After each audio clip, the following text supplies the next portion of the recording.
This is session 15 for Models in Epidemiology and Biostatistics. I'm Gordon Hilton Fick. In today's program, in today's session, we're going to begin with an assessment of prediction. Prediction in the circumstance in which we have measured outcomes. So we'll be dealing with issues concerning the fitted values and estimating the conditional means, and then constructing predictions. Now, the circumstances around prediction are somewhat varied in their discussion in the literature. Indeed, there are some authors that use prediction and estimation interchangeably. I would prefer not to do that. We will speak of prediction and the discussion of how to construct predictions and how to construct what we will see are called prediction intervals as distinct from estimation of parameters and the corresponding confidence intervals for those parameters. So there's, again, I guess it's almost a caveat here. Some aspects of the discussion of prediction here are somewhat individual, maybe. On the other hand, I think what you will see is that some of this material is indeed pretty standard. So let's have a look. Let's remember then that with linear regression, we are studying expected values. And we're studying expected values that can be expressed as a linear combination of explanatory variables.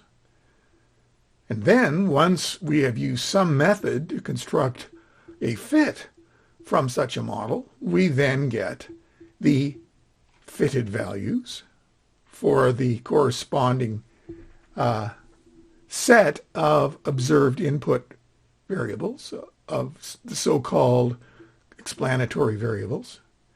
Or we have indeed this linear combination being possible for just about any set of explanatory variables. That makes sense, I guess. Notice here that you'll see somewhat interchangeably in the literature, capital Y being used for the fitted values, or lowercase y with a hat over it. And we'll also have the circumstances in which the regression coefficient estimates have a hat over them. Okay, have a hat over the parameters, or we use the Latin equivalents. Pretty standard. Okay, so for the data that was used to construct the model, construct the fitted values for the model, we then have a set of what we will call the fitted values. Inevitably then, we can study the difference between the observed, the lowercase y's, and the fitted, the uppercase y's. These are the so-called raw residuals, just the difference between observed and fitted. And as we've seen, we can construct estimates of a conditional mean. And for any set of values for the explanatory variables, we can construct such estimates. And we know that also, quite standard way, we can determine the standard error of this estimate, since the estimate is just a linear combination of the variables with a particular set of explanatory variables chosen.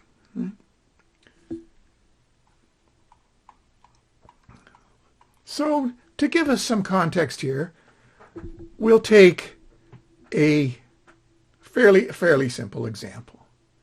The data is available in the in the class or session materials as HERS.dta.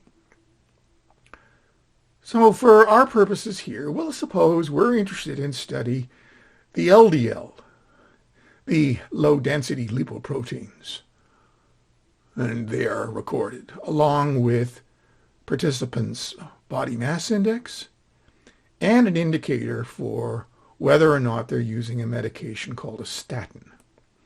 So S will be 1 for those receiving statins and 0 for those who do not receive statins. And here we get a pretty standard looking regression analysis, where here we've got B for body mass index, S as the indicator for statin use, and BS is the product of B and S. All right. So here we're wondering about whether or not there is a relationship between LDL and these two things. Perhaps more crucially, we're wondering if we were to study the relationship between LDL and body mass index, is it modified by statin use? In other words, we might think of statin use as the potential confounder modifier here, and body mass index as the exposure, if I may. But you could spin it either way. The details here are not that dependent on that matter. But what do we get? We get that, well, when we look at the regression coefficient estimate for B times S, we get a low p-value and a negative regression coefficient estimate. So that would appear to suggest that there is modification. Okay, but more crucially, it would appear to be saying that the relationship between LDL and body mass index depends on statin use. Okay, let's have a look. So we can construct estimates and confidence intervals as we've seen before. So we construct the estimates of the fitted values here, and then we have the upper and lower confidence limits, and here we'll just suppose point-wise. And there's a little bit of the data code I've used to construct the visual we're going to look at now. And what do we see? Here we get, all right, here's the relationship between body mass index, B, and LDL. And what do we see? Well, it's a little bit of an exercise for you, but what you will be able to see is that the slope estimate for this line, we can see, is in fact 0.639. That refers to individuals not receiving statins. And the sum of this number, 0.0639, and minus 0.720 gives us the slope of the line for those that did receive statins. Okay, so now we know, we get this positive slope indicating pretty clearly a relationship between body mass index and LDL, and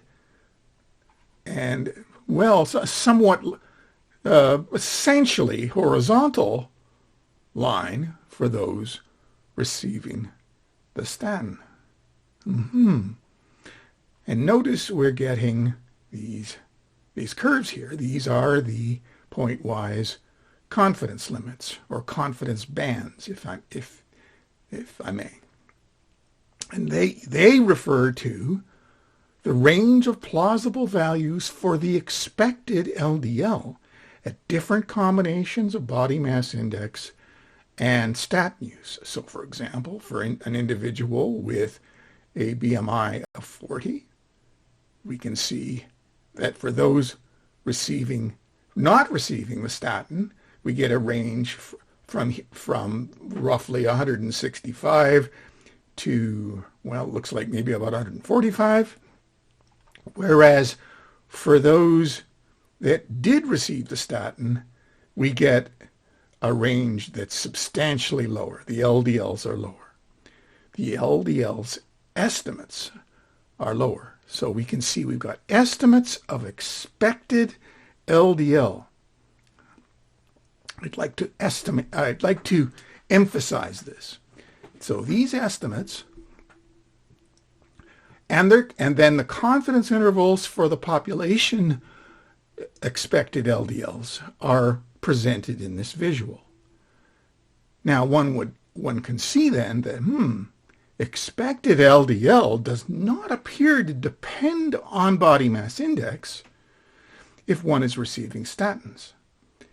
Further, the expected LDL appears to rise with body mass index if you're not receiving a statin. Okay. These are statements that apply to the expected LDL. Remember, we are estimating here. We are estimating expected values, the expected LDL. Okay. So you can see the vertical scale is the mean of a probability distribution, the probability distribution of LDL. And the center of that distribution, which we anticipate being a reasonably symmetrical distribution, is the expected LDL. Further, we can see the variance or the standard deviation is also available to us. Okay. But perhaps is of secondary importance. Although what we're getting here is an indication of the possible values of expected LDL, in this case, and then using the standard deviation that's computed for us using the software, we get a range of plausible values for the expected LDL. Okay. All right. So we saw with logistic regression that the graphs that we would have here are maybe not quite as particularly interesting because, well, we've got, I shouldn't say that. Well, we're getting the log of the odds, right? This is the vertical scale. And the horizontal scale would be various conditions. All right.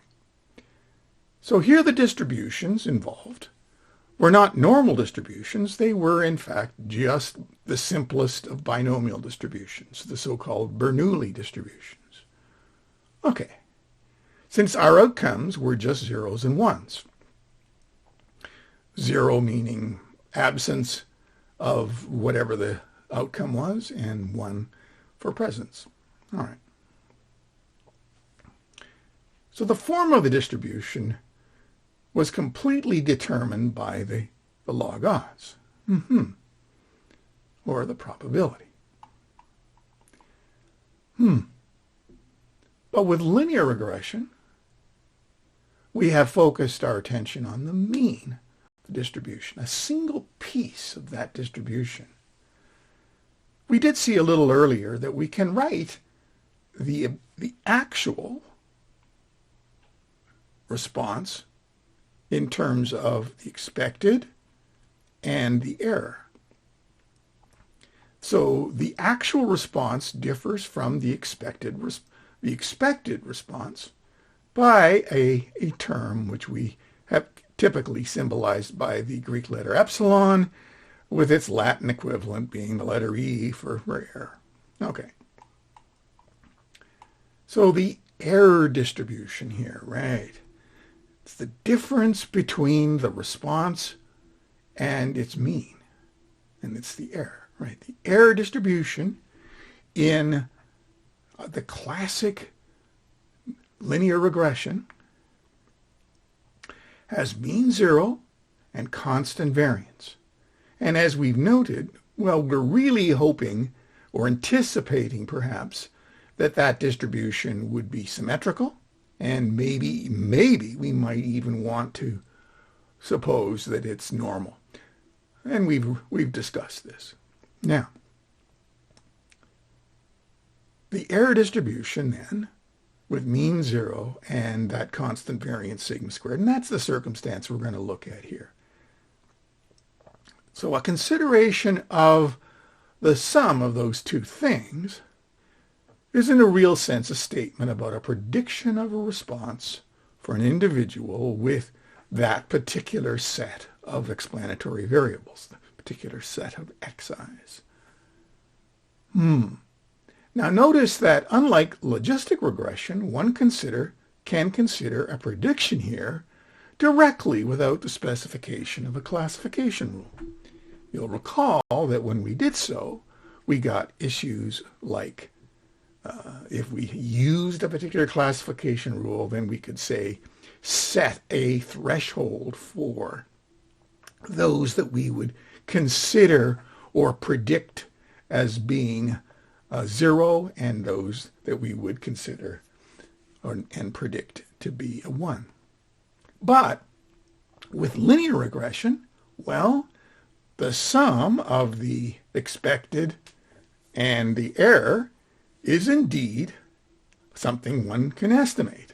And what is that? Well, that is what we're now going to call a prediction. In other words, the prediction and the estimate are the same here because the error is zero. It's estimated to be zero. Okay, the expected value of the error is zero. But what about that prediction now? We're thinking of that value as a prediction of an individual response with a set of explanatory variables. So the prediction in this circumstance is the same as the estimation. And this is one of the reasons why there's some confusion in the literature about prediction and estimation. But what is definitely different here is that we can use the software to construct an estimate of the conditional mean, and we can determine an estimate of the variance of that characteristic, that variance here, and we can add to it the variance of the errors. Why can we do that? Well, we're going to suppose that the conditional mean is, and the estimate of the conditional mean is independent of the estimate of the error. Okay. So what do we get? This is now being viewed as our prediction. The sum of y plus e. So the variance of prediction is the variance of estimation plus the variance of the error. Okay, a pretty standard thing you can find in many books, with the assumption that the estimate of the conditional mean is independent of the error. Okay. Now, the big issue here is that in this instance, then, the standard error of the prediction is the square root of the variance of estimation plus the variance of the error.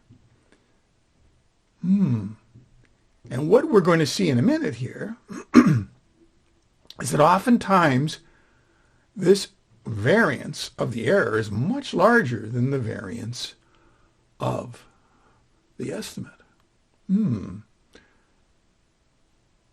Now we get an estimate of the variance of the error from the mean square error. Pretty standard stuff. But when prediction is being assessed, attention can focus on that square root of the MSE. The magnitude of the root MSE directly informs the utility of the candidate model for the purposes of prediction. Let's take a look at that now. Let's take a look and see what that actually means in this instance and drill this down a bit more. Okay? So what we got was that the LDL BMI relationship was modified by statin use. What did we also see from that output? You could go back and refer to it. Well, the estimate of the standard deviation of the error was 36.848, something that might have slipped by us because we were thinking, oh, look at that low p-value for the variable associated with b times s, and boy, that's giving us a very clear indication of modification. Yeah. But what about that root MSE? So what we get is that we have a clear indication that expected LDL and its relationship with BMI is definitely modified by statin use. Okay. So in what sense does knowledge of a person's BMI and their statin use inform us about their LDL level? What we know is from earlier is we can make clear statements about expected LDL. We can think of or conceptualize populations of individuals either receiving or not receiving statin and conceptualize that population for a set of individuals with, say, a given body mass index. The expected LDL characteristics can be described in terms of estimation. But what can we say about an individual's LDL? If we know only, I guess only here, their body mass index and whether or not they're using statin. Well, turns out status does the heavy lifting for us. We can construct, again, the predictions, which are here, so the same numerical value as the estimate here. Okay? However, the confidence limits, as we'll see now, will be very different from the prediction limits. Yep. And if we have a look, maybe I should just remind you again, going back to this number, the root MSE, 36.8, and completely ignoring the model, we got a standard deviation of 37.8.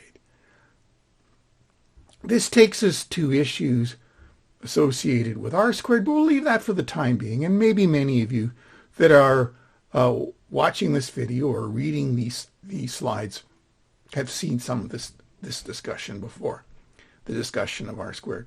Let's leave that aside for the minute. The big thing is that this number is nearly the same as this number. All right. Because if we graph the predictions and the prediction intervals, we get, overlapping and big, wide intervals. I'll let you spend some time. You may want to pause the video and see if you can sort out which line is which. The big issue here is that there are the prediction intervals overlap dramatically, and it is essentially telling us that we know almost nothing about an individual's actual LDL, knowing their body mass index and whether or not they're receiving a statin. So you may want to spend a bit of time, as I say, identify the curves. Yeah. So the point being here is that prediction and estimation in the world of linear regression involve the same number, the same numerical number. However, the prediction intervals and the confidence intervals are very different things. In this illustration, the graph of the estimates of expected LDL versus body mass index gave us an interesting set of observations. However, when we looked at the same graph of the predictions and the prediction intervals, we can see that this model has little utility in the prediction of an actual individual's LDL.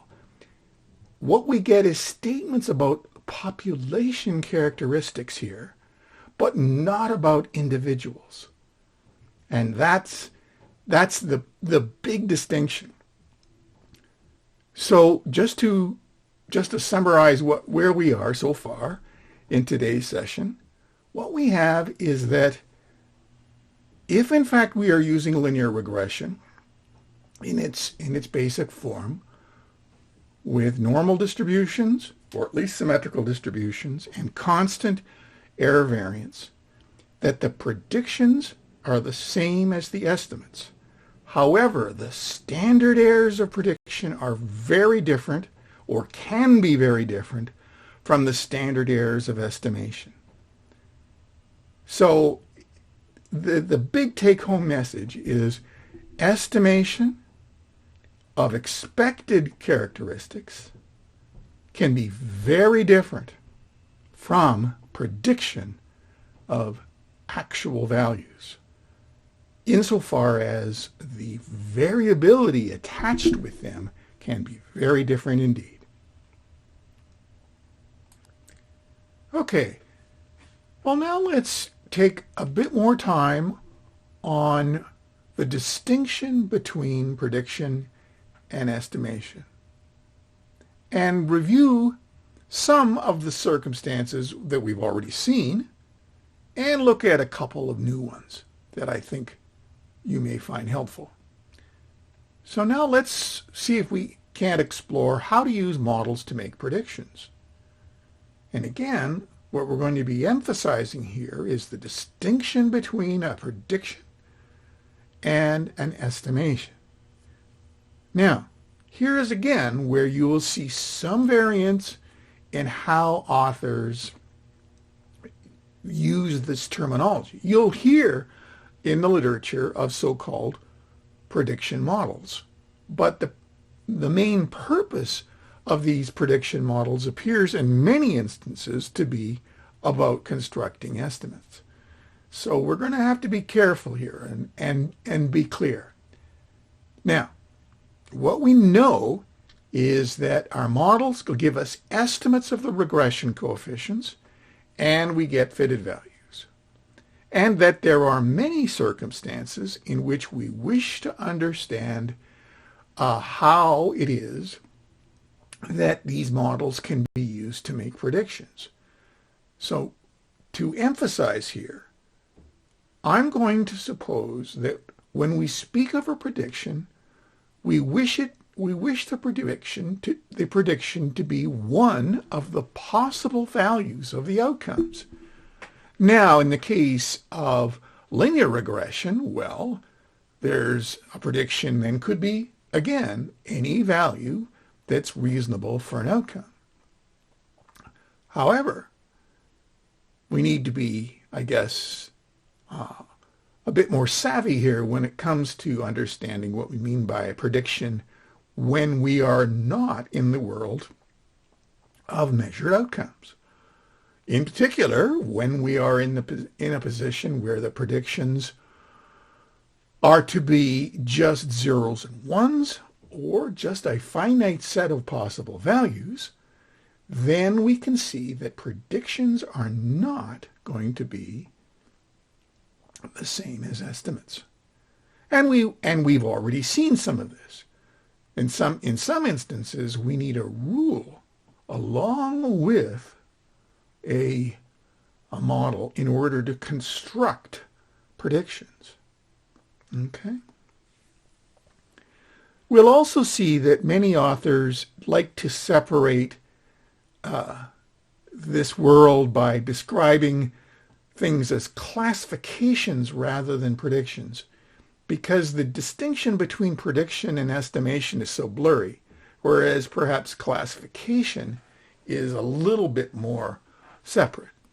We've already seen classification rules, or I guess you could say rules for prediction. So let's get to that and briefly review what we've already done. And that is when the outcome is dichotomous, and where we have seen a lot of examples of circumstances in which we use logistic regression. So inevitably then we have code 0 and 1 for the outcomes, where 0 means no disease and 1 means disease. Or it could be that it's not just a disease characteristic, it could be a success characteristic. In any case, we will then have a 2x2 table that comes from the model, and then our data, or perhaps from a second set of data, and we've discussed some of these matters, so-called internal validation and external validation. And what do we get? We get an indication of how well we've done. If the actual person's code was 0 and the classification rule was 0, then we got it right. And similarly, if both were 1. But what we've seen is that the determination of the classification came from the use of a rule that came from a threshold. And we've seen a fair bit of this.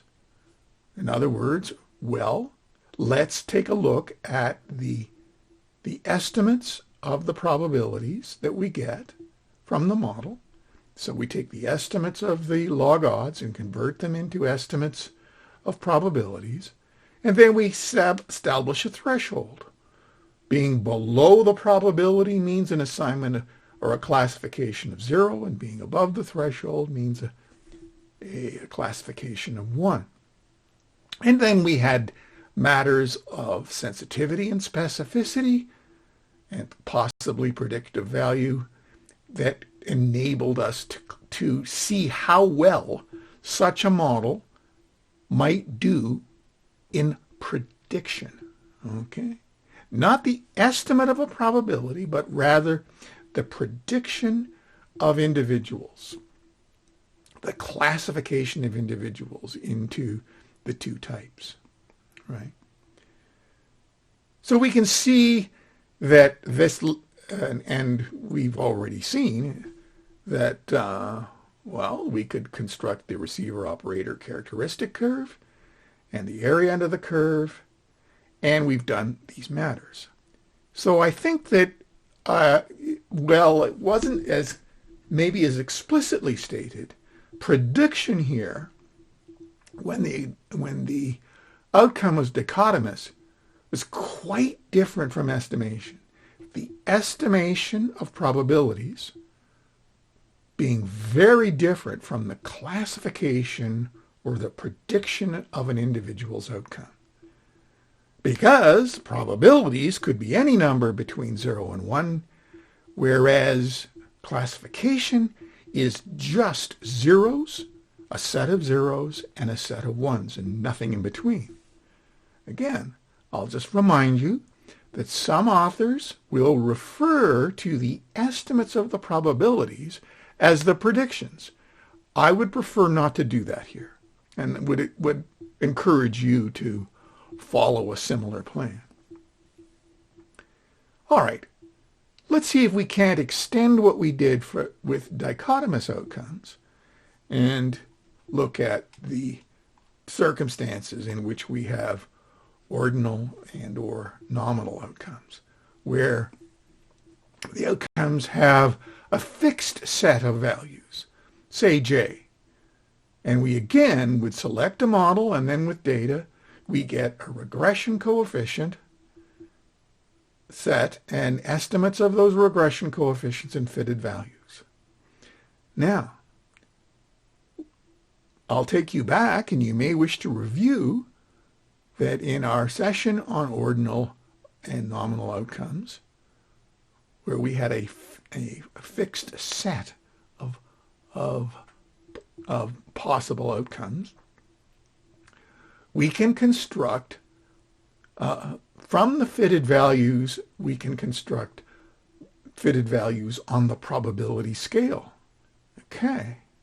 Now there will be j probability estimates for each unique set of conditions. In other words, for each set of explanatory variables we wish to study, we'll get j probability estimates, one for each of the j levels. Okay. We can then see that these probability estimates could be used to construct predictions or classifications, if you wish, for any set of conditions, for any set of explanatory variables. Okay, so then we would then have a j by j table, right? Being exactly correct is then that diagonal that you see there with the letter C's for correct. But you will see in the literature a wide range of circumstances in which, well, how do we wish to use such a j by j table? How do we want to do it? Well, it might be that getting exact classification, being exactly the same as the actual, is perhaps unnecessarily stringent. So we might have blocks, perhaps, of what we would judge to be acceptable. There's a fair bit here. So a couple of things to keep in mind. Once we've constructed what might be a proportional odds model, for example, or one of the other ones that we've discussed, and then we get the fitted values, then we construct the fitted values on the probability scale, which then gives us j probability estimates. So the estimation process could be done for any set of explanatory variables. And some authors would say that that process of constructing those j probability estimates would be the same as the prediction. I would prefer not to do that. In fact, I think it is of considerable help to think about how we would go about using those probability estimates to construct predictions. This, again, is not a straightforward topic. One might immediately think, well, I mean, the most obvious prediction from a set of j probability estimates would be to take the maximum of those j's as giving us the level that would be the best prediction. In other words, we look through the set of probability estimates, and the one level with the largest probability estimate would be the prediction. Well, that ends up being a challenging problem. And in the real world, what that sometimes leads to is almost no classification at certain levels, and maybe only a very limited set of actual classifications.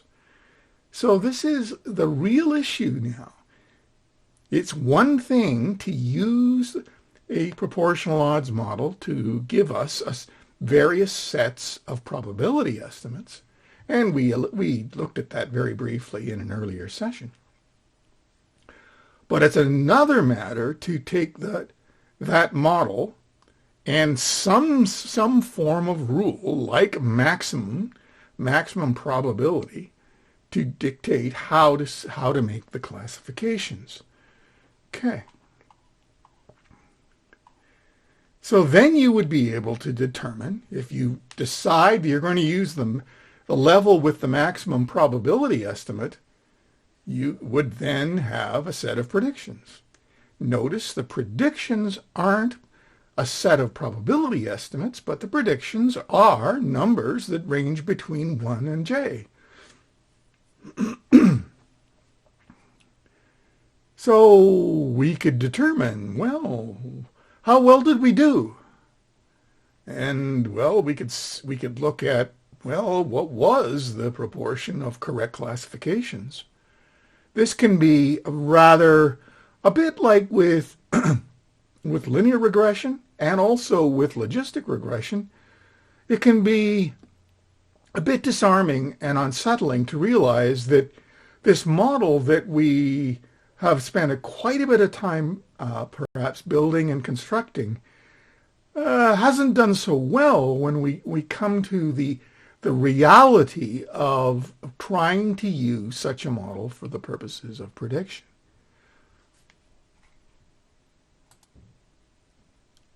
An area in which there is still considerable research investigation is that we may wish to take that ordinal outcome based on the j-1 cuts and construct the cut-specific models, which we discussed earlier in an earlier session. Then use the cut-specific models in some sensible way to construct, instead of a j by j table, we would have, say, j-1 2x2 tables. And that is, again, not out of the question. It may enable us to decide, do we wish to use a proportional odds model, or would we be better with some set of cut-specific models? And again, this takes us back to many of the issues we discussed in an earlier session. But in principle, what we're doing with a cut-specific approach is attempting to take that j by j table and make some alternate assignments, possibly with 2x2 tables. It is of interest to notice that in principle, then, we could construct j-1, possibly, cut-specific ROC curves, and j-1 cut-specific area under the curve estimates. A lot of the issues related to ordinal outcomes are not so different if the outcome is nominal, where we could consider, say, an analysis with certain groupings, maybe, and the assessment of the groupings. And maybe the groupings result in 2x2 tables, and then we're back in the same circumstance. Now let's have a very brief look at count outcomes. Well, we might well have a Poisson model or possibly a negative binomial model. In any case, if the outcome is a count, we could in principle construct a table and determine a correct classification proportion like we did with the ordinal and or nominal outcome situation. Well, again, we're going to have a problem if indeed the number, the count numbers could be rather high numbers. We may be dealing with a big table, and we may be in a situation where we're just not going to get much that helps us in understanding. And then we may inevitably be considering grouping again. On the other hand, if the number of different possible counts is comparatively small, we may be in a situation in which this is going to give us something helpful. All right.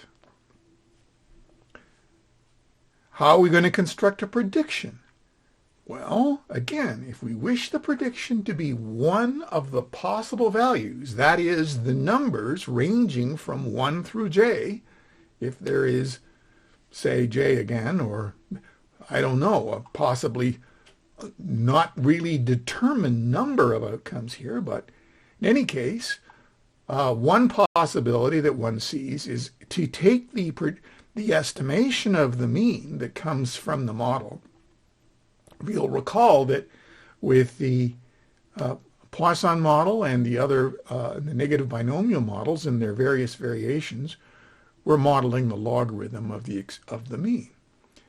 So we can then construct estimates of the mean, and then we could, in principle, decide to round somehow that estimate to the nearest integer. We could round down, we could round up, we could round to the closest. There is some rationale for rounding down, but again, we'll leave that for the time being. Now, the approximate prediction intervals would be based on the distribution for the counts, rather like we had with continuous outcomes. This is available in the literature, but it's a little bit more scattered and not as clearly established as one sees with continuous or measured outcomes. But approximate prediction intervals could be based on the distribution for the counts. If the distribution was thought to be Poisson, then we could use the percentage points for that particular Poisson distribution, where we would have the estimate of the mean. So a range of possible lambda values might be tried, possibly widening the interval. And again, there's articles that have spent some time with establishing how you can do this. There's been some R code written, for example, that establishes how one would do this. What we are looking for is is establishing 1 minus alpha prediction intervals, rather like the prediction intervals we have in the continuous case. And as I said, there's an R function that can be used to assist with this. This it turns out, being an area of continuing research. In other words, some of these matters regarding prediction of counts is not particularly well established. And there's still an ongoing literature on this particular topic. I've included a short piece of data code that was developed, and at the end of this section of this session. And as I mentioned, there's an R function called QPOS, which handles this very well. And indeed, there's also a QN binom, which handles the negative binomial situation. So there's a vast literature here. Keep in mind again, if your goal in using, say, a Poisson model or a negative binomial model is estimation and the study of expected counts, the expected value of a count, then it is an estimation problem. On the other hand, if you are interested in prediction, and that is prediction of an individual's count with a particular set of explanatory variables, then one needs to construct, again, an estimate, which would be a possibly rounded estimate of the mean, along with a prediction interval that's going to be substantially wider than what one would get for the confidence intervals one sees in the estimation of expected count. So then, very briefly, we began this session with a discussion of measured outcomes, of so-called continuous outcomes. And this is the only case in which the prediction is the same as the estimate. So the prediction, the value one uses for prediction is the same as the estimate. However, even in the case of continuous outcomes, the prediction interval is not the same as the confidence interval. And that's the important issue to be detailed here.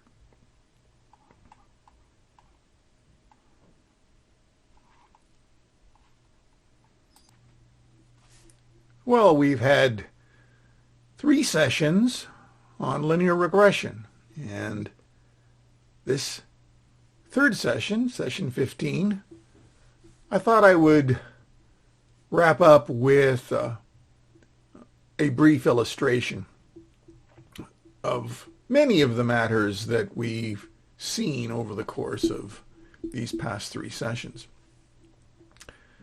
This is a study from the Journal of Nutrition. The authors were Blaylock, Dunn, and Cousins. And this is just a small example taken from that article from March of 1988, actually. So we're going to look at what is sometimes referred to as a factorial experiment. And indeed, there are 2 factors, each with 3 levels, and there are 4 measurements or 4 animals receiving each of these combinations. So there's 2 factors, each with 3 levels, and it's considered factorial when you have all 9 combinations, the 3 by 3 factorial. So there are 9 different diets considered here. And we have 4 animals, as I think I mentioned, receiving each of these 9 different diets. So it's also balanced, which makes matters a little bit simpler from the point of view of some analyses. Nevertheless, so here we are. We're looking at a measure of what is molecules per cell of mRNA expression.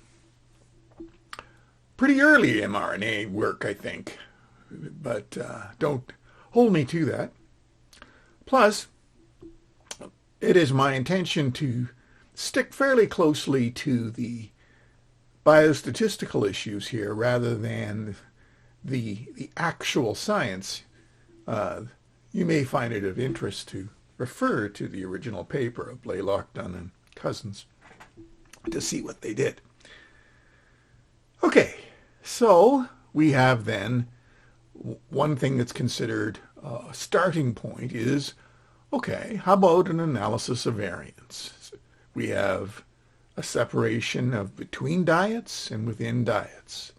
So there are 8 diets. There are 9 diets, and hence 8 differences among the 9 diets.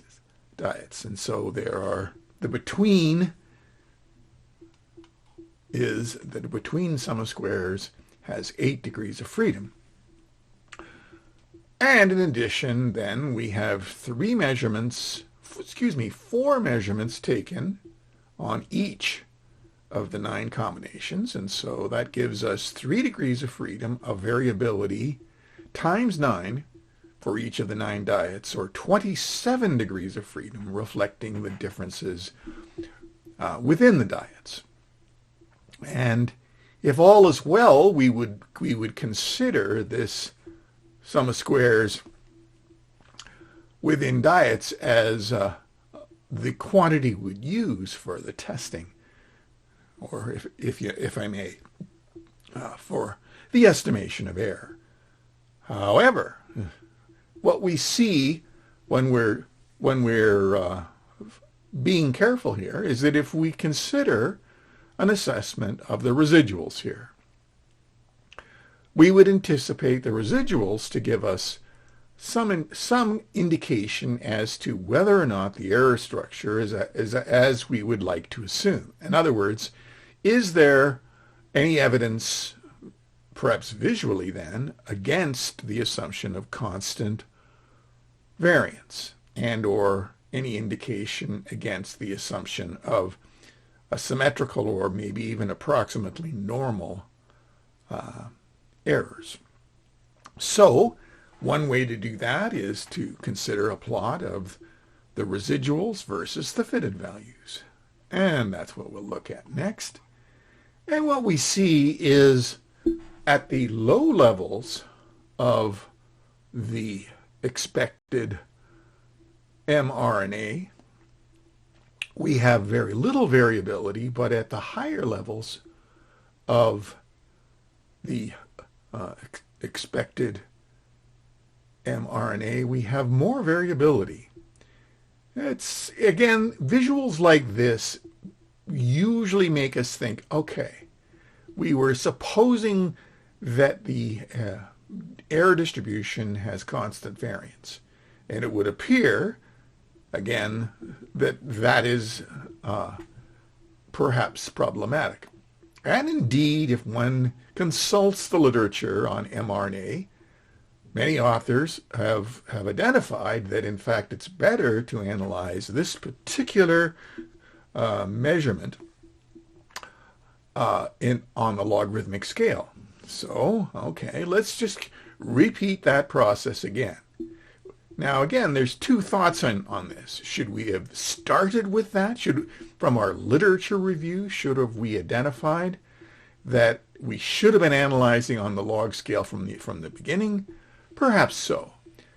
And again, if in fact your literature had given you that indication, you might not have even done this first so-called preliminary analysis of variance.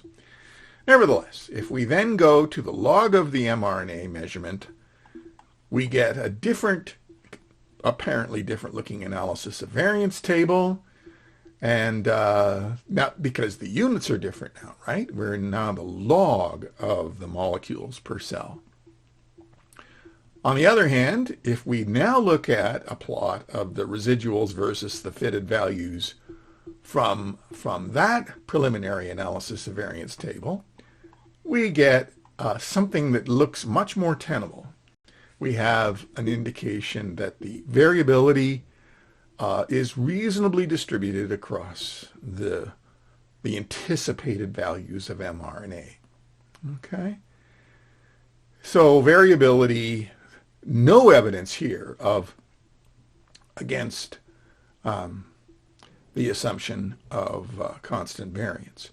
Now you might be wondering, what about this space here? Well, that's telling us there's something going on with the explanatory variables, that is copper and zinc, and that there are differences, right? There's a difference between what look to be here 2 groups and then the remaining 7 groups.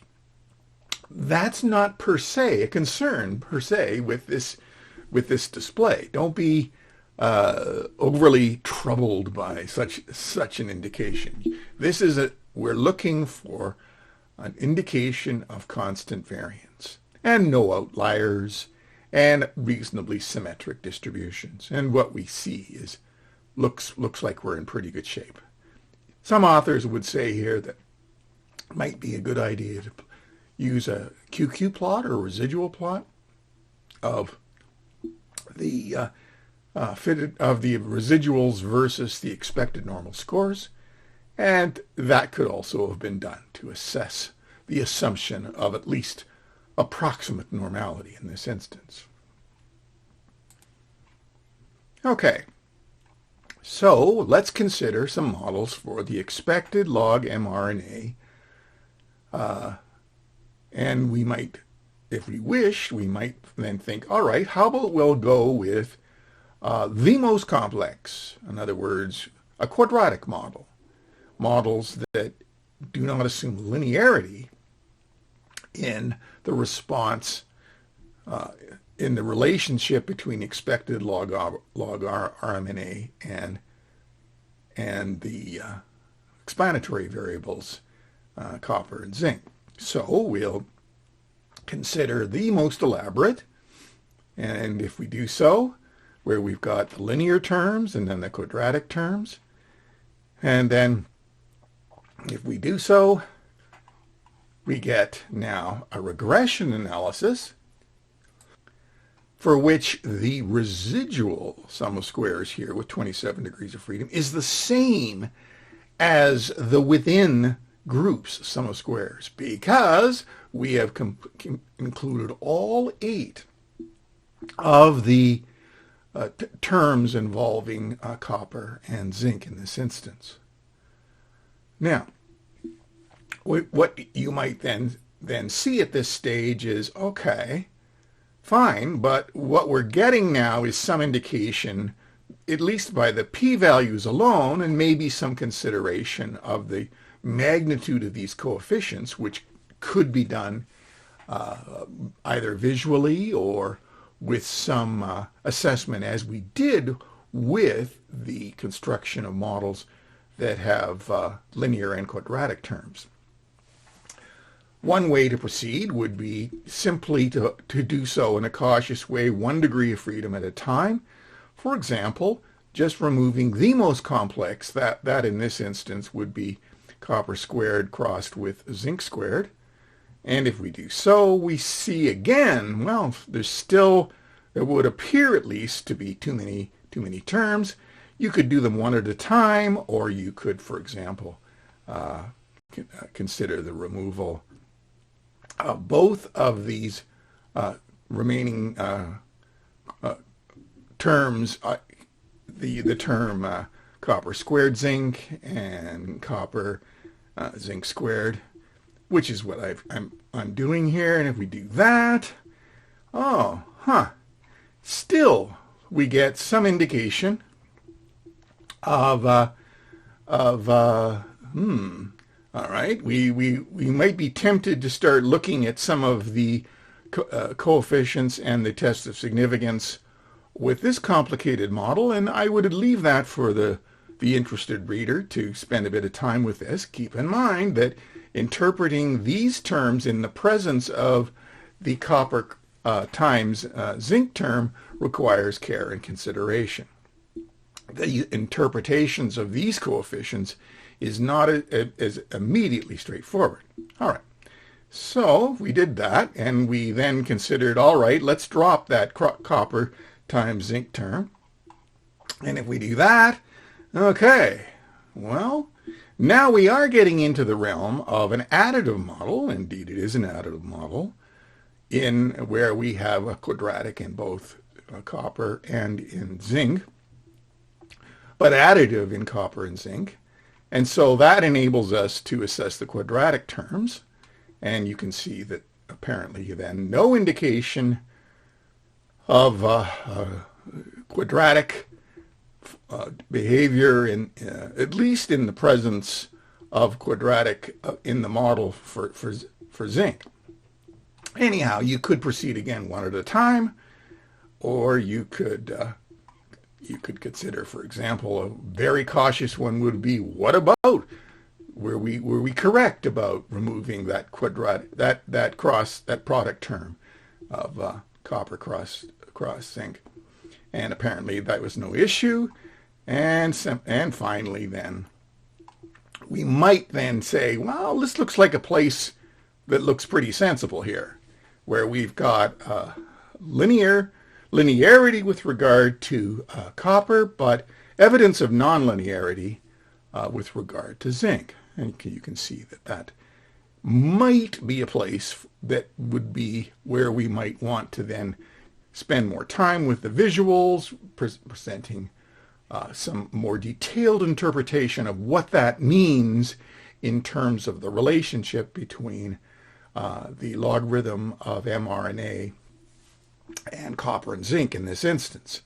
And again, I would refer you to the article that I referred to at the beginning of this part of this session. But it also turns out that in this literature, if one does gives attention to that literature, the authors have of some papers have suggested that in fact one should have been analyzing on the right-hand side of the equation the reciprocals of these measurements of copper and zinc rather than being on the original scale.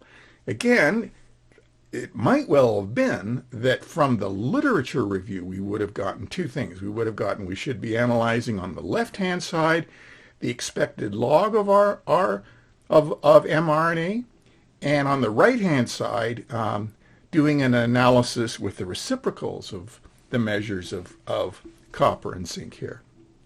Right.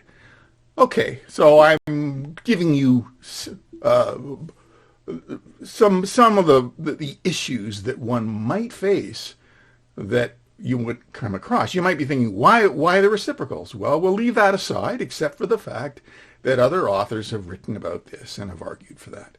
So we repeat it all, or you wouldn't think of this. Maybe you'd be thinking, oh, a lot of testing here, a lot of models. Wouldn't it have been better if we identified this sort of thing from our literature review? Blah, blah, blah. Sure. Nevertheless, if we do construct the reciprocals, and then the same process we used before with the most complicated quadratic model on the reciprocal scale of both copper and zinc, then we again get a pretty complicated looking thing. And oh my goodness, we've got all these low p-values, you might be thinking. However, what I will draw your attention to here for your care in consideration is that these regression coefficients are absurd, and they're all over the place and not very particularly helpful. So we're getting high values of some of these characteristics and then low p-values, but interpretability of this model, this very complex model, with these huge differences in the terms. Now maybe for interest's sake, you might want to have a look at the visuals you get in this instance. Do the visuals make sense from the point of view of the science? Well, I'll leave that aside. We're going to skip straight to the fact that in this particular situation, it turns out that analyzing doing a linear regression with the logarithm of mRNA with the additive model of the two reciprocals turns out to be it gives us the simplest thing. No indication of interaction and no indication of nonlinearity, really.